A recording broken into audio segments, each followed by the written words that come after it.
आज के इस वीडियो में हम लोग कक्षा 10वीं गणित प्रश्नावली 3.5 का क्वेश्चन नंबर फर्स्ट का सेकेंड क्वेश्चन सॉल्व करेंगे। क्वेश्चन नंबर फर्स्ट में दिया गया था कि जो समीकरण युग्म है इसका कह रहा था किसका एक अद्वितीय हल है और किसका कोई हल नहीं है या किसकी अपरिमित रूप से अनेक हल हैं। अद्वितीय हल की स्थिति में उसे वज्र गुणन विधि से ज्ञात कीजिए। तो पहले का सेकेंड क्वेश्चन चलिए अब हम लोग इसको सॉल्व करते हैं। तो पहला का सेकेंड क्वेश्चन दिया गया है, लिखेंगे दिया गया रैखिक समीकरण युग्म। ये तो क्वेश्चन में दिया गया था 2x + y = 5। एक क्वेश्चन में था तो 5 को क्या करेंगे इधर करेंगे तो 2x + y - 5 = 0। इसको मान लेंगे हम लोग समीकरण फर्स्ट। उसके बाद फिर दिया गया था समीकरण 3x + 2y = 8। तो 8 को पक्षांतर करेंगे इधर तो कितना होगा 3x + 2y - 8 = 0। इसको मान लेंगे हम लोग समीकरण सेकेंड। लिखेंगे समीकरण युग्म की तुलना रैखिक समीकरण युग्म किससे करेंगे a1x + b1y + c1 = 0 तथा a2x + b2y + c2 = 0 से करने पर इन दोनों समीकरण का जो तुलना है वह इससे करेंगे तब क्या होगा। a1x है, यहाँ पे क्या है 2x, तो a1 की वैल्यू आ जाएगी 1। उसके बाद प्लस b1y है, इससे तुलना करेंगे यहाँ पे प्लस y है तो b1 की वैल्यू आ गई 1। उसके बाद प्लस c1 है तो c1 के स्थान पे क्या है -5, तो c1 की वैल्यू आ गई -5। अब सेकेंड समीकरण की जो तुलना है वह इससे करेंगे a2x + b2y + c2 से। तो a2x के स्थान पे क्या है 3x, तो a2 की वैल्यू क्या हो जाएगी 3। उसके बाद प्लस b2y है, यहाँ पे क्या है 2y, तो b2 की वैल्यू क्या है 2, तो b2 = 2 लिख दिए। उसके बाद c2 + c2 की वैल्यू कितना हो जाएगा इससे तुलना करेंगे तो -8, तो c2 = लिखेंगे -8। इस तरह से तुलना करके इसके वैल्यू को हम लोग निकाल सकते हैं। उसके बाद लिखेंगे a1/a2 का मान, तो a1/a2, a1 की वैल्यू 2 और a2 की वैल्यू 3, तो a1/a2 = 2/3। उसके बाद b1/b2 लिखेंगे तो b1/b2 क्या हो जाएगा 1 है b1 का और b2 का 2, तो b1/b2 = 2। उसके बाद c1/c2 लिखेंगे, c1 की वैल्यू -5 और c2 की वैल्यू -8, तो -5 लिख दिए c1 की वैल्यू और c2 का -8, माइनस माइनस कैंसिल, c1/c2 की वैल्यू आ गई 5/8। अब देख रहे हैं a1/a2 का जो मान है वह 2/3 और b1/b2 का 1/2 और c1/c2 का 5/8। इसमें से कोई भी इक्वल नहीं है, अर्थात a1/a2 नॉट इक्वल क्या है b1/b2 और नॉट इक्वल c1/c2। इस तरह से जब आता है a1/a2 इस तरह से आता है जैसे a1/a2 नॉट इक्वल b1/b2, तब क्या होता है तो लिखते हैं अतः समीकरण युग्म का एक अद्वितीय हल होगा। जब a1/a2 नॉट इक्वल b1/b2 आता है तो समीकरण युग्म का एक अद्वितीय हल होता है। और क्वेश्चन में बोला था अद्वितीय हल है तो उसे वज्र गुणन विधि से ज्ञात कीजिए। तो यह अद्वितीय हल कैसे है इसको देखते हैं। पिछले वीडियो में नोट्स में बताए थे कि इस तरह से अगर है इससे तुलना कर रहे हैं, अगर a1/a2 नॉट इक्वल b1/b2 है तब क्या होगा अद्वितीय हल प्राप्त होता तथा निकाय संगत होगा। जो क्वेश्चन लगाए हैं वह फर्स्ट संभावना है a1/a2 नॉट इक्वल b1/b2 का। इसी तरह से ये भी है और इसको भी है, इसको नोट कर लेंगे और इससे हम लोग जान जाएंगे कि किसके अनेक हल हैं और किसका कोई हल नहीं है और किसका अद्वितीय हल है।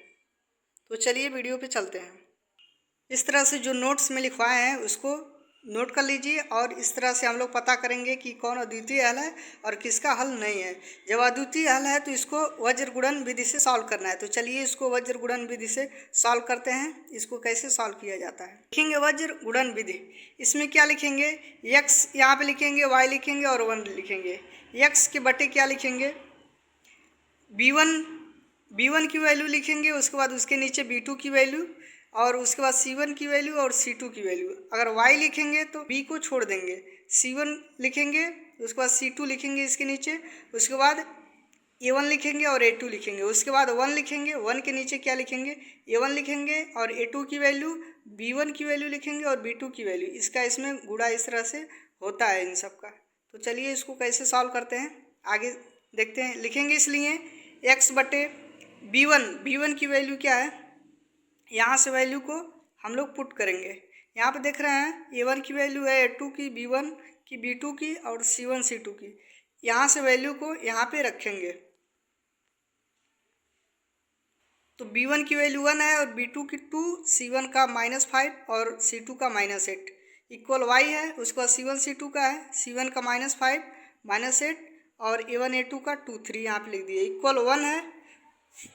1 के बाद A1 और A2 है, तो A1 A2 का 2 3 है और B1 B2 का 1 2 है। इस तरह से अब क्या करेंगे, इसका तिर्यक गुणा करेंगे। 1 का 8 में करेंगे तो कितना होगा, 8 का -8 में करेंगे तो -8 हो गया। उसके बाद माइनस का सिंबल लगाते हैं और 2 का -5 में करेंगे तो 5 दूना क्या होगा, -10। इसको लिख दिए। उसके बाद इक्वल y बट्टे लिखेंगे, -5 का 3 में करेंगे तो 5 3 कितना होगा, -15।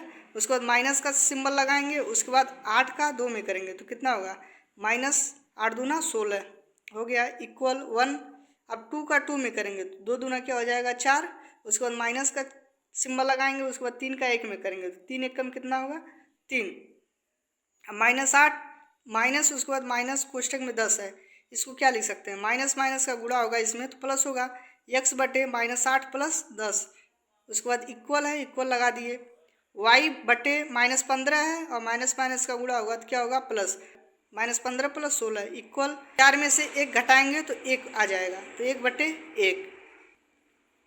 अब यहाँ से इस तरह से आ गया, ऐसा वैल्यू निकल गया। -8 है और +10 है तो 10 में से 8 घटाएंगे तो कितना होगा, 2। तो x/2 आ गया इक्वल -15 और +16 घटाएंगे 16 में से 15 तो 1 बच जाएगा, y/1 इक्वल 1/1 हो जाएगा। यहाँ पे 4 में से घटाएं तो 1 आया तो 1/1 आएगा। अब क्या करेंगे, x और y की वैल्यू निकालेंगे। एक बार x/2 इक्वल 1 के इक्वल रखेंगे, फिर y/1 इक्वल 1 के इक्वल रखेंगे तो कितना हो जाएगा, इसकी वैल्यू और इसकी वैल्यू एक बार लेंगे तो x/2 1/1 है तो x की वैल्यू क्या हो जाएगा, 2 का 1 में करेंगे और 1 का x में तो x इक्वल 2, x का मान 2 आ गया।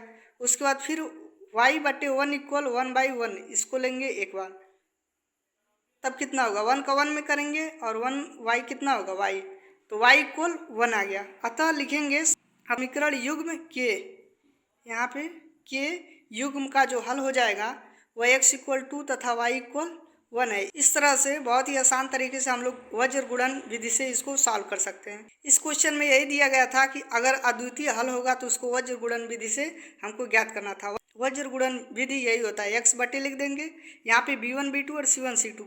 यहाँ पे कैसे पता करेंगे कि यहाँ पे A1 लिखे या B1, तो x है तो x जब आएगा तो A1 को छोड़ देंगे, अगर y आएगा तो b को छोड़ देंगे, अगर 1 आएगा तो यहाँ पे c वाले को छोड़ देंगे। इस तरह से लिखेंगे, उसके आगे बढ़ेंगे। a है, एक a को छोड़ेंगे तो b और c का लिखेंगे इस तरह से। उसके बाद y है तो b को छोड़ देंगे, C1 और a का लिखेंगे। अगर 1 है तो c को छोड़ देंगे, c के बाद क्या होगा, a और b। तो इस तरह से इसको वज्र गुणन विधि से बहुत ही आसान तरीके से सॉल्व कर सकते हैं।